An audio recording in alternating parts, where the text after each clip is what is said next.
प्राचीन समय में विद्यार्थी गुरुकुल में रहकर ही पढ़ा करते थे। बच्चे को शिक्षा ग्रहण करने के लिए गुरुकुल में भेजा जाता था। बच्चे गुरुकुल में गुरु के सानिध्य में आश्रम की देखभाल किया करते थे और अध्ययन भी किया करते थे। In ancient times, students used to study by staying in gurukul only. The child was sent to gurukul to receive education. The children used to take care of the ashram in the Gurukul under the guidance of the Guru and study. Varadraj को भी सभी की तरह गुरुकुल भेज दिया गया। वहाँ आश्रम में अपने साथियों के साथ घुलने मिलने लगा। Varadraj was also sent to Gurukul like everyone else. There he started mixing with his friends in the ashram. लेकिन वह पढ़ने में बहुत ही कमजोर था। गुरुजी की कोई भी बात उसके बहुत कम समझ में आती थी। इस कारण सभी के बीच वह उपहास का कारण बनता है। But he was very weak in studies. He could understand very little of anything Guruji said. Because of this he becomes a cause of ridicule among everyone. उसके सारे साथी अगली कक्षा में चले गए लेकिन वो आगे नहीं बढ़ पाया।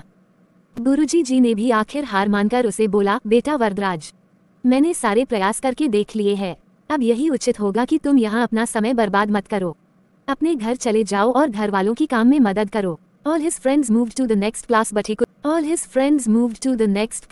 he could not move ahead. Guruji ji also finally accepted defeat and said to him, son of the groom, I have tried everything. Now it would be better if you waste your time here. Varadraj ने भी सोचा कि शायद विद्या मेरी किस्मत में नहीं है और भारी मन से गुरुकुल से घर के लिए निकल गया। दोपहर का समय था। रास्ते में उसे प्यास लगने लगी। इधर उधर देखने पर उसने पाया कि थोड़ी दूर पर ही कुछ महिलाएं कुएं से पानी भर रही थी। वो कुएं के पास गया। Varadraj also thought that perhaps Vidya was not in my destiny, and with a heavy heart he left the Gurukul for home. It was the afternoon time. He started feeling thirsty on the way. Looking around he found that at a distance, वहाँ पत्थरों पर रस्सी के आने जाने से निशान बने हुए थे। तो उसने महिलाओं से पूछा, ये निशान आपने कैसे बनाए? तो एक महिला ने जवाब दिया, बेटी ये निशान हमने नहीं बनाए। ये तो पानी खींचते समय इस कोमल रस्सी के बार बार आने जाने से ठोस पत्थर पर भी ऐसे निशान बन गए हैं।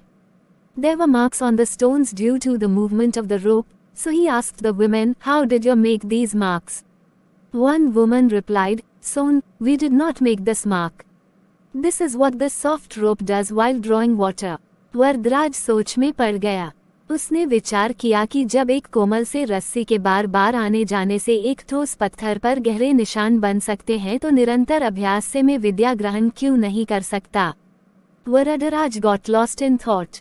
He thought that when deep marks can be made on a solid stone by the repeated movement of a soft rope, then why cannot I acquire knowledge through continuous practice? Varadraj ढेर सारे उत्साह के साथ वापस गुरुकुल आया और अथक कड़ी मेहनत की। गुरुजी ने भी खुश होकर भरपूर सहयोग किया। कुछ ही सालों बाद यही मंदबुद्धि बालक वरदराज आगे चलकर संस्कृत व्याकरण का महान विद्वान बना, जिसने लघु सिद्धांत कौमुदी, मध्य सिद्धांत कौमुदी, सार सिद्धांत कौमुदी, गीर्वाण पद मंजरी की रचना की। Varadraj came back to Gurukul with great enthusiasm and worked hard tirelessly. Guruji was also happy and cooperated fully. After a few years, this retarded child Varadaraj later became a great scholar of Sanskrit grammar, जिसने लघु सिद्धांत कौमुदी, मध्य सिद्धांत कौमुदी, सार सिद्धांत कौमुदी, गीर्वाण पद मंजरी की रचना की। To compose लघु सिद्धांत कौमुदी, मध्य सिद्धांत कौमुदी, सार सिद्धांत कौमुदी, गीर्वाण पद मंजरी।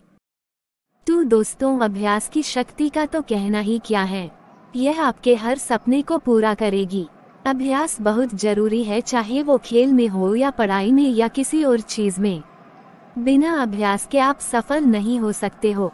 अगर आप बिना अभ्यास के केवल किस्मत के भरोसे बैठे रहोगे तो आखिर में आपको पछतावे के सिवा और कुछ हाथ नहीं लगेगा।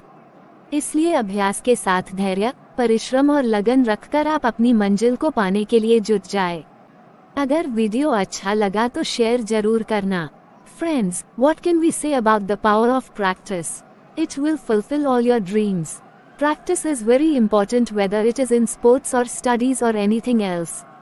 You cannot succeed without practice. So, always keep good practice of anything you do.